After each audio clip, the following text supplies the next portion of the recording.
Pakiramdam daw ni Senadora Amy Marcos, nagalit ang kanyang kapatid na si Pangulong Bongbong Marcos nang ituloy niya ang pagdinig ukol sa pag-aresto kay dating Pangulong Rodrigo Duterte.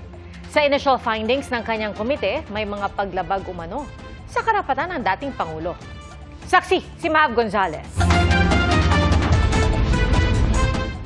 Matagal na kami hindi masyado nag-uusap, maraming humaharang, matagal na. Nakikita ko lang pag public events. Paglilinaw yan ni Senadora Amy Marcos nang tanungin kung nasira ang relasyon nila ng kapatid na si Pangulong Bongbong Marcos dahil sa investigasyon ng kanyang komite sa pag-aresto kay dating Pangulong Rodrigo Duterte. Pero tila nakadagdag pa ang hearing na para sa tingin niya ay minasama at ikinagalit ng Pangulo. Hindi aniya niya intensyong maging anti-administration ang pagdinig. Sinasabi niyo parang nagalit yata sa inyo nung hearing. Is it President? Yes. Nagulat naman ako nung nagalit na nga kasi nga siguro hindi nagkakasundo. Yung mga sagot, hindi tumutugma. Hindi ko nakasalanan yun. Malay ko ba kung anong isasagot nila? Sa preliminary findings ng hearing, idiniin na walang legal obligation ang Pilipinas na arestuhin si Duterte at i-turn over sa ICC dahil walang red notice at red diffusion lang ang meron mula sa Interpol. Hindi rin biglaan ayon sa report ang pag-aresto dahil bago nito ay minomonitor na ang mga galaw ni Duterte at may mobilization ng mga pulis. May mga pahayag din aniya ang gobyerno kaugnay sa posibleng pag-aresto kung may request ang ICC sa Interpol. Maliwanag para sa komite na nalabag ang mga karapatan ni Duterte dahil inaresto ng walang warrant of arrest mula sa local court o utos na dalhin siya sa abroad. Ayon pa sa komite, ipinagkait kay Duterte ang karapatang mabisita ng pamilya nung inaresto at karapatang mag-apply para sa interim release o pansamantalang paglaya. Dapat may managot sa pangyayari ayon sa senadora.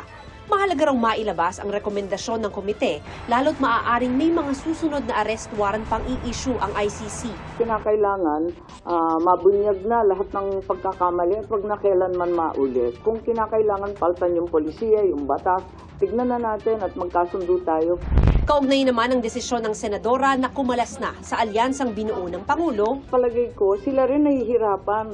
Pag hindi ako sisipot, tapos na-announce na nila na 11 lang, tapos hindi na binabanggit yung pangalan ko, para wag lang nag-aalanganin. Sabi ko, kakalas na lang ako. Nilinaw ni Senator Amy na hindi naman siya sasama sa oposisyon, kundi mananatiling independent candidate. Pero umaasa pa rin daw siya na magkakaayos pa sila ng Pangulo.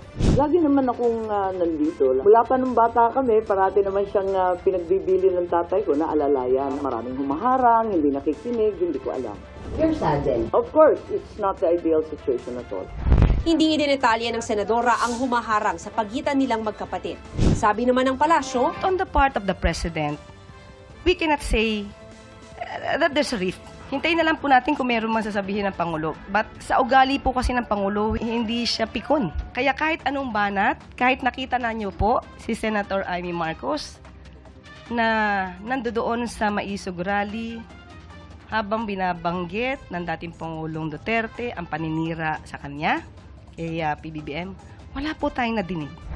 hirit naman ni Attorney Salvador Panelo na dating miyembro ng gabinete ni Pangulong Duterte. Senadora, kung gusto mo akong maniwala sa'yo, ikaw mismo magdemanda ka dun sa mga pulis na lumabag ng batas. Kung talagang mali ang ginawa ng gobyernong ito at ang puno ng gobyerno ay yung kapatid, maghain ka ng impeachment laban sa kapatid mo. Dagdag ni Panelo, hindi totoong humingi ng asylum sa China si dating Pangulong Duterte. Kung unang-una hindi siya mag-a-apply, never will he apply kahit na anong asylum. Ayaw na ayaw, hate na hate niya. Pangalawa, walang asylum sa China. Para sa GMA Integrated News, ako si Mav Gonzalez, ang inyong saksi. Mga kapuso, maging una sa saksi. Mag-subscribe sa GMA Integrated News sa YouTube para sa iba't ibang balita.